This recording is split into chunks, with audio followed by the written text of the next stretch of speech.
쉰타 캄다니 B20 의장님, 그리고 전 세계에서 오신 기업인 여러분 반갑습니다. 대한민국과 특별한 인연이 있는 B20 서밋에서 여러분과 함께하게 돼서 매우 기쁘게 생각합니다.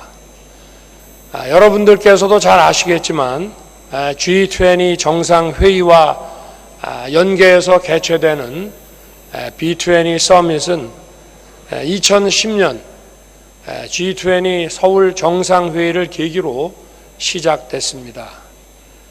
B20는 당시 글로벌 금융위기를 극복하는 과정에서 각국 정부 간의 협력뿐 아니라 기업 간의 협력도 매우 중요하다는 인식에서 출범했습니다. 이제는 글로벌 이슈에 대한 민간 소통 채널로서 확고하게 자리매김을 했습니다. 기업인 여러분, 저는 오늘 여러분께 글로벌 복합 위기 극복을 위한 기업의 역할, 그리고 디지털 전환 시대의 글로벌 협력에 대해 말씀드리겠습니다. B20 서밋이 출범한 후에 지금 10년이 지났습니다. 세계 경제는 또다시 복합 위기에 직면해 있습니다. 역사적으로 볼 때 글로벌 경제 위기는 반복돼 왔지만 각각의 위기는 조금씩 다른 모습을 보여왔습니다. 현재 우리가 직면한 위기는 2008년 글로벌 금융 위기나 2020년 팬데믹 위기와는 그 양상과 대응 방식에서 다른 모습을 가지고 있습니다. 2008년 글로벌 금융 위기는 금융 시스템의 붕괴로 인해서, 또 2020년 팬데믹 위기는 방역을 위한 봉쇄 조치로 인해 총수요가 급격히 위축되면서 세계 경제가 큰 sending strong shockwaves through the entire global economy. Through international coordination, interest rate cuts, liquidity supply, and fiscal expansion measures were taken. And governments drove the efforts to restore financial systems and increase vaccine supply, for instance, in response to those crises. However, the crisis we face currently was triggered less by demand-side factors, but more by shocks on the supply side.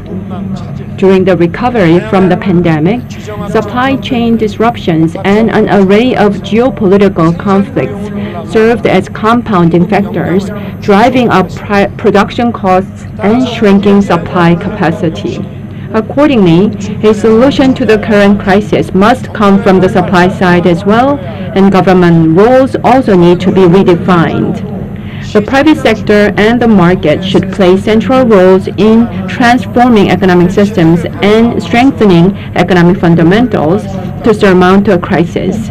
I have always emphasized this point. It is in this context that efforts are underway to drastically overhaul the regulations that hinder corporate investment and foster an enabling environment for businesses. Government spending, if unnecessary and non-essential, is dramatically cut to restore fiscal soundness and prevent fiscal spending from crowding out private sector investment. That is my belief.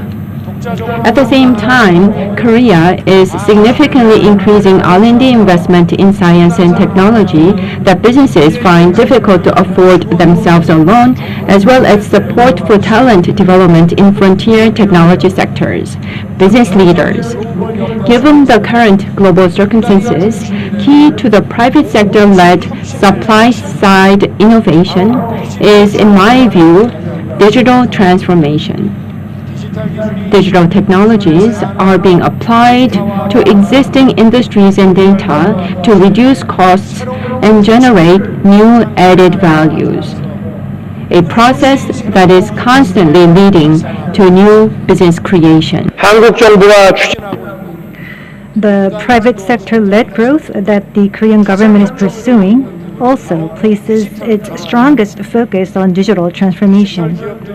To ensure that digital companies are not held back by the regulations of the analog era, Korea is bringing innovation to outdated regulations while working to create a business-friendly digital regulatory environment that promotes self-regulation in principle.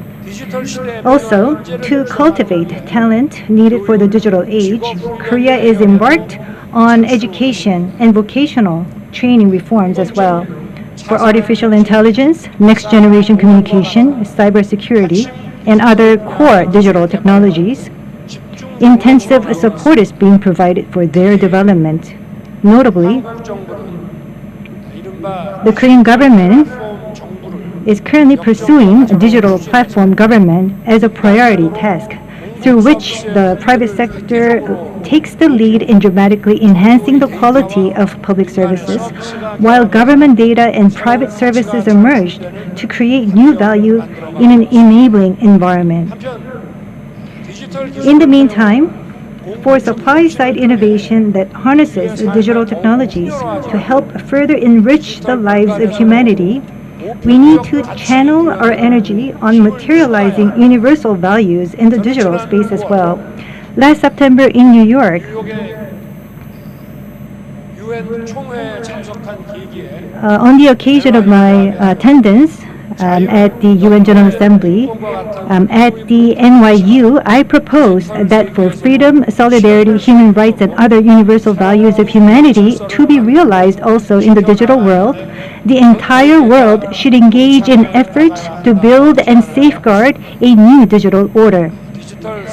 The digital ecosystem must be open to everyone, and anyone should be able to access and use digital data in an equitable manner. In this vein, I believe that the B20 is the most fitting public forum for discussing the global digital order. In this year's B20 summit, many digital companies that are spearheading digital businesses are taking part.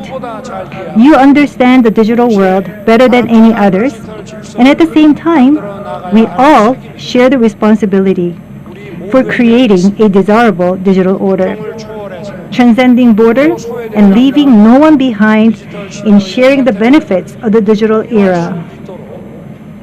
The B20, I hope, will lead the way in shaping the digital order that is relevant for us all.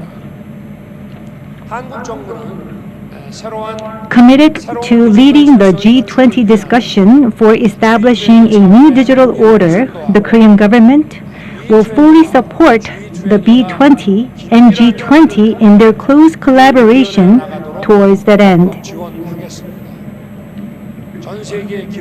Business leaders from around the world, for private-led supply-side innovation to pull us out of the complex global crisis, cooperation has to take place not only amongst governments of each country, but also between private and public sectors and across the private sector in a harmonious manner. And to that end, the B20 needs to play different roles and also adjust its positioning. From the outset, the B20 has gathered views of global business leaders to support governments in their international coordination through the G20, the role it has fulfilled faithfully. At this G20 summit as well, I am sure that facilitation of digital trade, enhancement of inclusivity of global supply chains, and other diverse agendas for cooperation discussed thus far have been put forward by the B20. However, the B20 should now work to not only identify its own unique global business cooperation agendas, but also act as a vehicle for forging partnerships among companies. Through this, I hope that the B20 will position itself as a linchpin of multi-tier collaboration for global supply-side innovation. The Republic of Korea, as one of the global leaders, will stand behind and support the B20's active role to overcome the current global crisis with greater speed and make a significant leap forward beyond. For the entire world, let us gather our wisdom and move forward together. Thank you very much.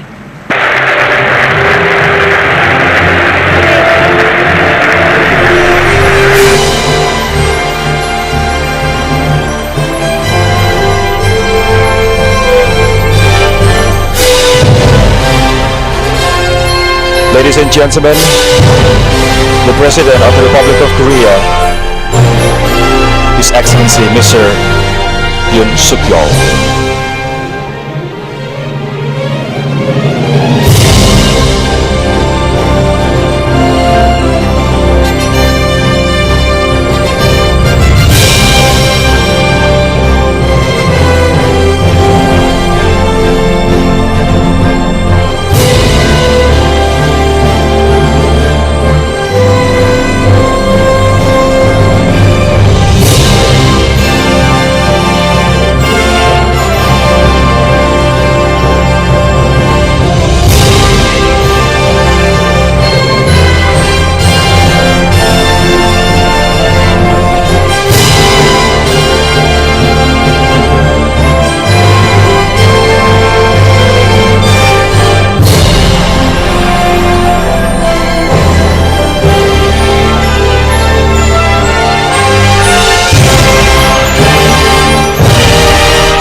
Once again, thank you, Mr. President. Now, ladies and gentlemen, apart from the President of the Republic of Korea, we'll be having 3 other state leaders speaking on the stage later. The President of the Republic of Indonesia, the Prime Minister of Canada, and the Prime Minister of Australia. And we're also going to take a listen to what Her Majesty Queen Maxima of the Netherlands, in her capacity as UN Secretary General Special Advocate for Inclusive Finance for Development, has to say, as well as actress Anne Hathaway in her capacity as UN Women Goodwill Ambassador, speaking about unlocking the full potential of women in the economy.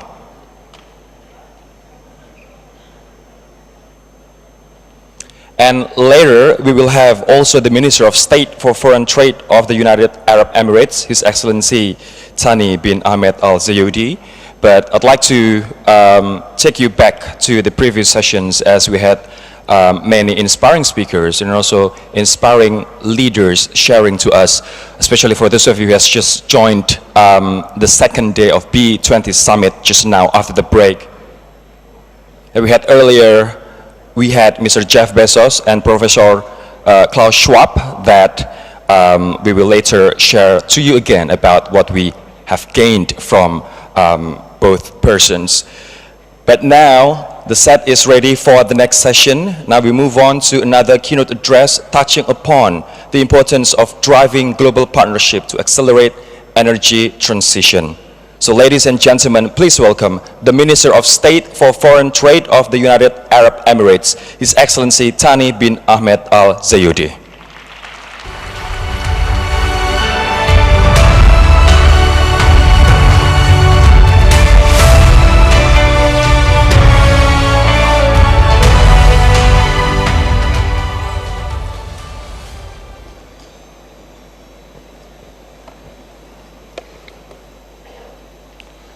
Bismillah ar-Rahman ar-Rahim. Excellencies, esteemed guests, ladies and gentlemen, Assalamu alaikum wa rahmatullahi wa barakatuh. Good afternoon to you all. May I begin by convening the greetings and regards of the leadership of the UAE to the Republic of Indonesia and its people, and applaud your nation's presidency of the G20 over the last year. It's my pleasure to be back in Bali and addressing you at this important forum. The B20 Summit plays a vital role in connecting the insights, experiences, expertise of the business community to the policy agendas of the global bodies and governments. The private sector in G20 countries remain the principal driver of the global trade. Collectively, they represent 75% of the all cross-border commerce. They also make up 54% of the UAE's non-oil trade, which has a value of $281.1 billion. It's in the real world of commerce and consumption that ideas are tested, battle-hardened, and either refined or rejected. And it is why the input of the private sector is so critical to the drive long-term transformational changes. Today, there are few changes quite as critical as energy transition, both as a means to ensure access to energy sources for growing global population and adhere to our commitments to the Paris Agreement. The math is simple, as it's daunting to ensure global temperature don't rise by more than 1.5 degrees Celsius by 2100. We need to reduce emission by 50% by 2030. And according to the United Nations, this will require cumulative investments of more than $24 trillion into energy transition technologies over the upcoming 27 years. Alongside the financial investment, there will also need to be a comprehensive policy approach that balances the competing needs of business, society, and environment, especially in the developing world. During G20 summit in Rome last year, it was made clear that not enough is being done, that we are already falling well short of our targets. And as we emerge from global pandemic and confront the growing threats of recession, it's important that our short-term needs for growth does not overwhelm our long-term commitment to the planet. As such, multilateral approach that harness the public, private, and academic sectors across the world are now required. This simply is not an issue that can be tackled in isolation. Excellencies, ladies and gentlemen, the United Arab Emirates believes it can offer an important voice in this conversation. As a major oil producer, we have been engaged in energy transition since our foundation as a nation in 1971. For us, it means not only switching from one supply to another, but reimagining the very fundamental of our economy. And just as the oil and gas industry now contributes less than 28% of our total GDP, it's our ambition that hydrocarbon will be less than half of our energy mix by 2050. We are already making strong progress. According to the Green Fuel Index, the UAE has increased our renewable energy capacity more than any other countries in the world over the last 10 years. Thanks to the facilities such as Sheikh Hamad bin Rashid Al Maktoum Solar Park in Dubai, world's largest single solar facility, we now produce the cheapest commercial scale solar power on the planet. In 2009, we commissioned the Middle East's first peaceful nuclear program, and today Baraka plant in Abu Dhabi is saving 5 million tons of CO2 every year. It's perhaps no surprise that Abu Dhabi, our capital, was chosen as the global headquarter of IRENA, the International Renewable Energy Agency. Importantly, these capabilities are forming a new form of energy exports from the Gulf. The UAE now has the means and knowledge to catalyze energy transition in the Middle East, Africa, and Asia. We have now invested $50 billion in clean energy projects in 70 nations across 6 continents, and continue to partner with countries around the world to increase capacity wherever it's needed. Just last week, the UAE and United States of America signed a partnership for accelerating clean energy, which will invest $100 billion to deploy 100 gigawatts of clean energy by 2035. At COP last week, we announced a joint venture to build a 10 gigawatt onshore wind farm in Egypt, capable of offsetting 23.8 million tons of carbon dioxide. This follows our other huge international partnerships, including a pioneering project between the UAE, Israel, and Jordan to trade solar power electricity for drinking water, and investments in hydrogen production in both UK and Africa. This partnership's approach can be seen right here in Indonesia. In 2021, Masdar, the UAE Renewable Energy Pioneers, and Indonesia PJPI joined forces to construct 145 megawatt Serata floating solar planet, the first in Indonesia. Energy transition is also a key component of our new foreign trade agenda launched last September last year. Our comprehensive economic partnership agreements are creating a new platform for joint ventures and investments in solar, hydrogen, and wind, and sparking research and developments into other critical areas such as water and food security. In July this year, we signed CEPA with Indonesia, a landmark deal that will remove and reduce tariffs on 90% of product lines, remove unnecessary barriers of trade, and create a framework for investments. These measures will help push the value of bilateral trade between UAE and Indonesia from 3 billion to beyond 10 billion within 5 years. The UAE Indonesia CEPA is building on firm foundations. In the first 9 months of 2022, non-oil trade reached $2.8 billion, 33% growth on the same period 2021. And since 2019, we have concluded agreements with combined value of $32 billion, many of them, as we have mentioned, in renewable energy. We have added to these bilateral agreements here in Bali with 16 new MOUs covering sectors on diverse as aviation, healthcare, electricity, mobility solutions, and many others. Ladies and gentlemen, it's this broad-based multilateral approach that can be applied to a range of issues, and it's clear that our net zero commitments are not in opposition to the growth objective that can help catalyze them. And many of the investment community already agree. The Global Greenfields Investment Trends Report from 2020 says that renewable energy received $85.2 billion across 466 projects in 2021, making it is the biggest single recipient of FDI. The current energy supply crisis is a point of concern, but it should be a moment of realization. We already have many of the solutions at our fingertips. What we need to do now is mobilize the capital to begin these projects where they are needed.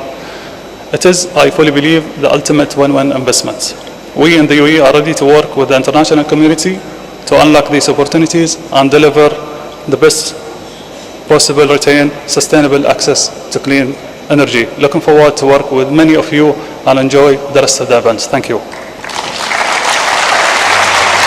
Thank you so much, Minister Al-Zaidi. Some important points to highlight that according to the Green Fuel Index, the UAE has increased their renewable energy capacity more than any other country in the world over the last 10 years. And in 2009, as the minister said, the country commissioned the Middle East's first peaceful nuclear program. And today, the Barakah nuclear plant in Abu Dhabi is saving 5 million tons of CO2 every year. And there's a coordination and collaboration as well with the Indonesian government. The UAE has means and also knowledge to catalyze energy transition in the Middle East, Africa, and Asia, including in Indonesia, in which 145 megawatt Cirata floating solar plant was jointly constructed in 2021 by PGBR and Masdar, the UAE's renewable energy pioneer.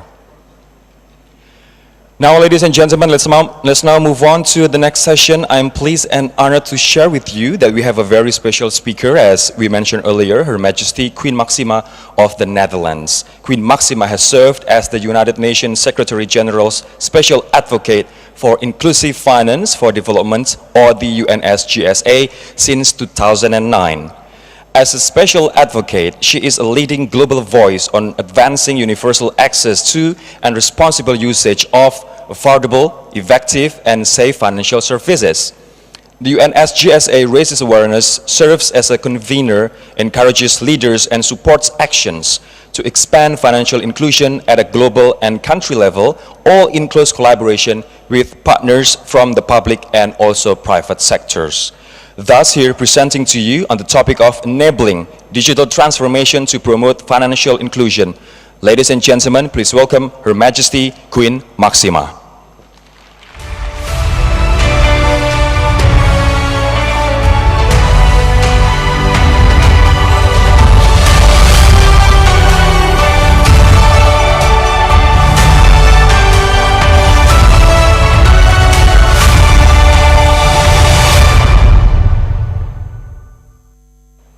Ladies and gentlemen, it is a pleasure to join with you virtually and to support Indonesia's B20 presidency. I thank you for this opportunity to put financial inclusion at the heart of our discussions. These are difficult times for people everywhere, and we're all seeking new ways to tackle the challenges before us, from COVID to conflict to inflation to climate change. Inclusive finance offers new opportunities to build resilience, weather shocks, and invest in a more prosperous future. Over the last decade, a quarter of the world's adult population has gained access to financial services. Today, 76% of adults globally are now financially included. In my work as the UN Secretary General's Special Advocate, I have seen the remarkable difference that inclusive digital infrastructure, in concert with digital financial services, make for people and small businesses. From Jakarta to East Africa, millions of small merchants are now paid and making payments with their own phones, transforming their ability to invest. During the COVID pandemic, governments from Brazil to Togo sent emergency digital payments directly to vulnerable households at unprecedented speed. But we should move beyond payments. A broad range of financial services, such as savings, insurance, and credit, are needed for individuals, households, and SMEs to fully benefit from the digital economy. We also need continued commitment to put in place a digital financial infrastructure that is inclusive, safe, and equitable. Greater connectivity and digital IDs allow access to financial services for millions previously left behind. Fair competition and interoperable payment systems help markets work better for even the smaller scale customers. Cybersecurity, consumer protection, data governance, and digital literacy help marginalized communities navigate these services in ways that really work for them. India offers a good example with the India Stack, which combines ID cards, a payment interface, and account aggregators in one easily accessible platform. Peru and Estonia have shown how smaller countries can also have digital IDs, payments, and e-governance use cases to build digital stacks that really work for all. Public-private collaborations are key for innovation and scale. Indonesia's digital and employment assistance programs, Kartu Prakerja, has demonstrated how partnering with digital training institutes, job platforms, online marketplaces, and fintechs helped support over 11 million beneficiaries. This includes building skills to start businesses or find employment, while providing cash assistance directly to the e-wallet in their mobile phones. Private-private partnerships that provide services across entire value chains is also crucial, especially for SMEs. There are many examples of fintechs creating digital ecosystems to help small businesses digitize their inventory management, marketing, payments, credit, and sales. Suddenly, these SMEs leap forward and connect to larger markets beyond the brick-and-mortar presence. Critical here is the transparency in the collection, sharing, and usage of customers' and SMEs' data. Most customers grant consent without reading the terms and conditions, which are often long and hard to comprehend. Individuals and businesses often do not know the value of the data they create. And even if they do, they find it difficult to assert their rights or benefit from the value in the form of better products or lower costs. This is urgent, as platform-based businesses increasingly explore using customers' data footprints to embed financial services in social media, e-commerce, and entertainment platforms. During today's summits, you will be able to discuss all these important issues. So, let us ask, how can we finance, design, and govern this digital stack infrastructure in a more inclusive way? How can we empower individuals and SMEs with their own data? And how can public-private and private-private collaborations further take advantage of these digital transformation possibilities to provide services to the vulnerable, as well as enable them to benefit from the digital economy? It will require action from all stakeholders, especially the many leaders from the business, policy, and financial sectors here today from Indonesia, G20 countries, and around the world. Your role is crucial. I wish you every success in your efforts to create a digital financial system which really benefits everyone. Queen Maxima of the Netherlands, a very important message indeed from the Queen of the Netherlands. And the Queen also said that we should move beyond payment for digital financial services because we need savings, insurance, and also credits that are needed by individuals, households, and MSMEs to fully benefit from the digital economy. And we also need to put in place a digital financial infrastructure that is inclusive, safe, and equitable. And it's really a pride moment for Indonesians that she mentioned about the pre-employment card, or in Indonesia we call as Kartu Prakerja, because personally it was very close to me, Kartu Prakerja. I was assigned to host and also MC the launch of Kartu Prakerja, or the pre-employment card. And that Kartu Prakerja just started like months, but then the pandemic hit and the government need to act fast and adjust and also transform Kartu Prakerja into assistance fund. So the card that was supposedly designed for assistance, for entrepreneurship, for retraining, upskilling, then was transformed into assistance fund.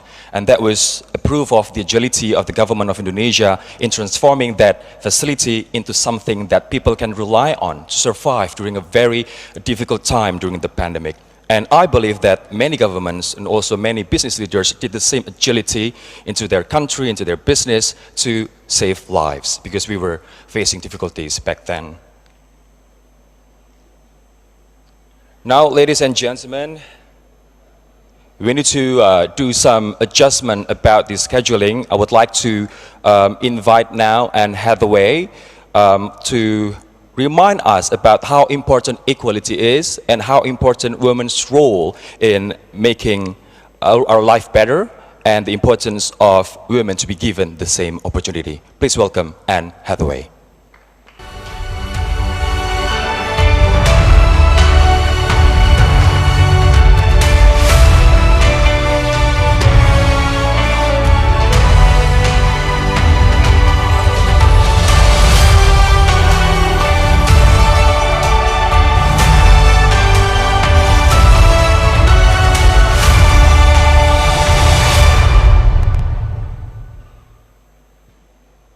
Excellencies, ladies and gentlemen, it's my privilege to speak to you today as a goodwill ambassador for UN Women. Women's participation and equal power is fundamental to progress for everyone. I'm sure you are aware of the evidence which shows conclusively that equality between women and men make us all safer, happier, more prosperous, and more successful. And yet, the reality in which we find ourselves is that at the current rate of progress, it may take another 300 years to achieve gender equality. I hope we all agree this is 3 centuries too long. It is going to take more than hope to get us to a better future. Our current position is far from good. Progress for women and girls is in dramatic reverse in many countries. Rights and freedoms that women and girls had experienced as normal, to work, to learn, to make choices about their bodies, have been abruptly taken away. Some of those losses have been legislated or imposed by governing authorities against courageous resistance. Others have been brought to light and sharpened by unprecedented global crises, such as the COVID-19 pandemic. The pandemic had a devastating impact on us all, but it hit women especially hard. There was a frightening intensification of domestic violence against women. Another threat to women's safety was the seismic loss of economic opportunities. Millions of women left the workforce in 2020. They lost their jobs at faster rates than men and have stayed out of the job market longer. And now, as fuel and food prices rise globally, amidst the climate emergency and sustained military conflicts, women's incomes, as well as their contributions to businesses' success and the recovery of markets, matter even more than ever. Ironically, the pandemic also showed us just how much our future progress depends on the skills and leadership of women. Women sustained our healthcare systems and invented life-saving vaccines. As leaders of countries, they gave us some of the most effective responses to the pandemic. And yet, we show time and time again that we do not equally value women's participation, contribution, and leadership. This year, in 169 countries and areas, that's most of the world, women's labor force participation is expected to stay below pre-pandemic levels. What can we attribute this to? Well, it's my regret to share with you that during the pandemic, women did an additional 512 billion hours of unpaid care work at home. While I let that statistic sink in, I would like to acknowledge the essential importance of care. Care is fundamental to the basic functioning of our economies and societies, and I'm not meaning to suggest otherwise. In fact, the reality is, everyone will need care at some point in their life. However, we must also recognize the reality that the current way care is provided and valued is unfair and unsustainable. We must address the cultural biases that automatically label care as women's work. Even before the pandemic, women spent more than 3 times as many hours as men on unpaid care and domestic work. It was unfair then, it's worse now. It's time to admit that something is very, very off. Whether or not we mean to, the fact is, we are taking advantage of women. Simply put, we must stop penalizing women for caring. We must stop relying on women to make it work and instead proactively make possible, support, and fairly compensate care work. UN Women has observed the care that's appreciated and properly valued in all its form is a critical missing link in unlocking the full potential of women in the economy and in society, which is, of course, the same thing as unlocking the full potential of everyone in the economy and society. Governments, businesses, and civil society can all play a role in this. UN Women would like to propose these practical and immediate actions. Ask governments to support care services, pay the taxes that fund them, prioritize the creation of family-friendly workplaces which include flexible working hours, paid parental leave, and in-house childcare facilities. This is a moment when we must urgently act not only to restore what has been lost for women and girls, but to end the harmful status quo which keeps inequality thriving. The stakes simply couldn't be higher. The world, not just women, needs innovative solutions more than ever. Optimizing inclusivity is our best chance at success. This esteemed group, which I am honored to address today, find themselves tasked with making decisions that shape lives. I urge you, put women at the heart of economic growth and recovery. Be the architects of a better future by doing what no one else has effectively done before. Prioritize women for the good of all. Thank you. That was a very powerful message from Anne Hathaway, UN Women Goodwill Ambassador, ladies and gentlemen, unlocking the full potential of women in the economy. And one of the most interesting points that I think was pointed out by Ms. Hathaway was that women and men suffer more during the pandemic, but women suffer more. And we're taking advantage of women, and we penalize women for caring. So we need to change and put women on priority for the better good of all. It is really consistent with the B20 legacies that was kicked off yesterday, or was inaugurated yesterday. One Global Women Empowerment, or OGWE, aggregating existing capacities and networks to accelerate and scale impactful women empowerment efforts globally. And the objective of the B20 Legacy One Global Women Empowerment that was inaugurated or strengthened yesterday was that to facilitate the acceleration of impactful inclusion of women in businesses in the global economy by providing digital capability, knowledge sharing, funding and investment, technical support, and supportive policies. And hopefully the B20 legacies can be translated into actions and will benefit women in general. And now, ladies and gentlemen, we will now proceed to the next session. This is to announce a special B20 initiatives on green transition through the Green EV Fund cooperation that has been supported by the B20 Finance and Infrastructure Task Force. Just a bit of a background that we will witness a signing ceremony of $2 billion of Green EV Fund to invest in the end-to-end value chain of the EV ecosystem across sectors to achieve climate goals. We are still waiting for our speakers as well as the Minister of Finance of the Republic of Indonesia, but the presentation and also the signing ceremony will give us an idea about several things. Firstly is about why we invest in the EV value chain. This is a very critical question to answer, and later our speaker will explain about 5 different reasons why we need to invest in EV.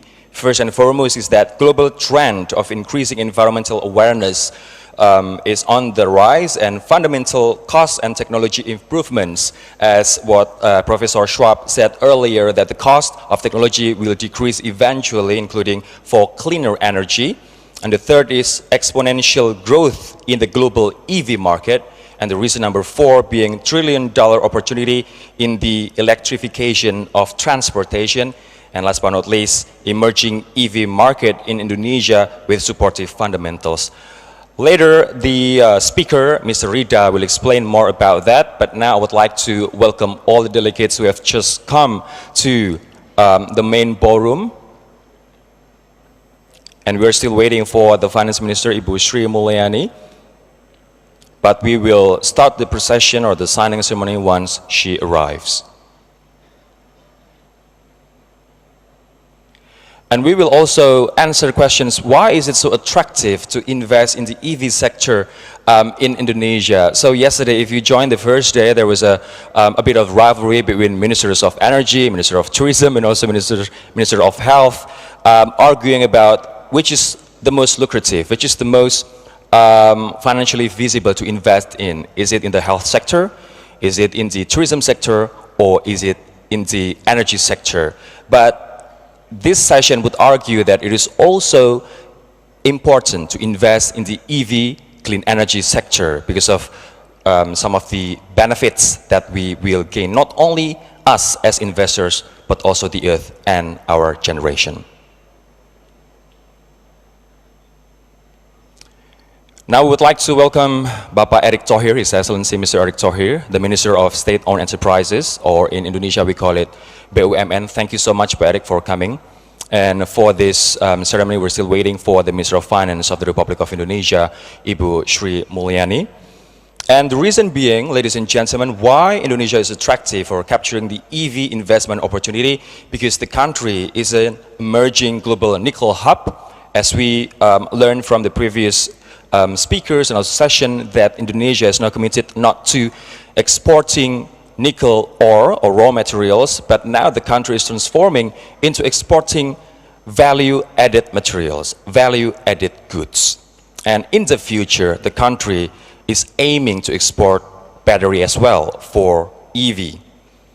The second reason being robust potential EV market, because the EV sales target by 2025 in Indonesia is projected to be 2.5 million EV sales. And last but not least is huge planned investment as part of the EV value chain, that the EV planned investment by 2033 in Indonesia is planned to be 71 billion US dollars. And later, Pak Rida Wirakusuma will explain more about this. I'd like to ask the organizing committee though, can we invite Pak Rida to the stage to do the presentation first? All right. Okay, so let me give an introduction, Pak Rida. I would like to invite to come on stage the chair of B20 Indonesia's Finance and Infrastructure Task Force, CEO of Indonesia Investment Authority, or locally known as INA, Bapak Rida Wirakusuma. I have touched upon, Pak Rida, about your presentation, a bit about your presentation on how we need to invest in the EV market in Indonesia. But please continue, Pak Rida. The time is yours. Thank you. Good afternoon, ladies and gentlemen.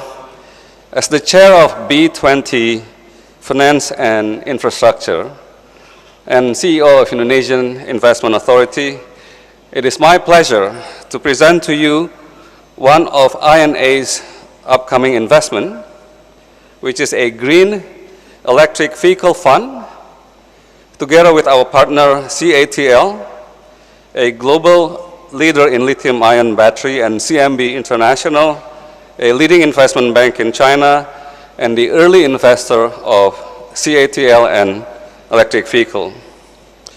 As part of the Indonesian Investment Authority, we have a dual mandate to not only deliver the risk-adjusted return, but also helping the nation develop sustainably.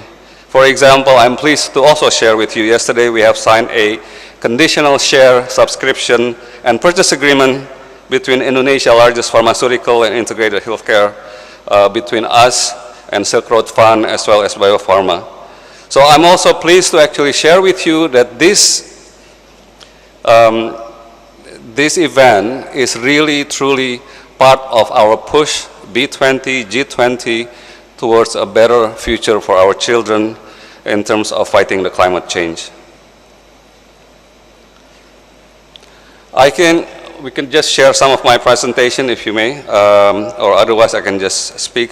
First and foremost, as you know, climate change and the transition to net zero has been a key area of focus of B20 as well as the G20. This green EV, as you know, supports the B20 legacy priority of the accelerating the green transition. So it is only appropriate that in this occasion we have a signing which is witnessed by my boss and also the Minister of State-owned entity, Mr. Eric Thohir. I think people will be asking why we invest in the EV value chain. First, I think the reduction of CO2 emission drives huge, rapid pace of electric vehicle adoption as well as market penetration. Secondly, electric vehicle has come a long, long way. It will continue to become more and more advanced as well as cost efficient. In just 2 years, for example, EVs are expected to be in cost parity with conventional cars. The most significant driver of this cost efficiency is the battery cost, and which is the expertise of CATL, which fell by almost 90% in just over 10 years.